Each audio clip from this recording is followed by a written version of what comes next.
An American research agency has in fact uncovered a monumental shift in China's lending strategy from 2000 to 2021. Chinese financial institutions have reportedly poured in a staggering $1.34 trillion into developing nations.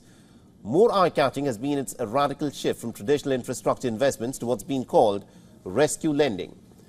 China's lending commitments peaked at nearly about $136 billion in 2016. They remained substantial at about $80 billion in 2021 across 165 countries in around 21,000 projects.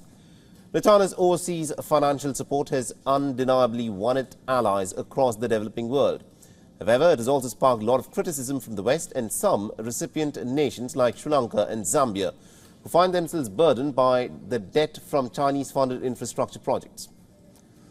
From the Maldives to Africa, the debt dynamics with China has captured the world's attention. China's lending pattern has in fact created a top 10 list of debt-laden nations. And Pakistan tops this list, followed by Angola, Mongolia, Laos, Venezuela. And the map on your screen shows the top 10 nations who've been buried under China's debt. Now, keeping pace with the rising debt to Chinese lenders are a corresponding increase in suspended or cancelled projects. With much lending going to financially challenged nations, Beijing is faced with the prospect of default. For instance, Zambia made history by restructuring about $6.3 billion worth of debt, primarily owed to China's Export-Import Bank. Now, to tackle the default risk, Chinese policymakers have taken steps like reducing infrastructure loans while increasing emergency lending.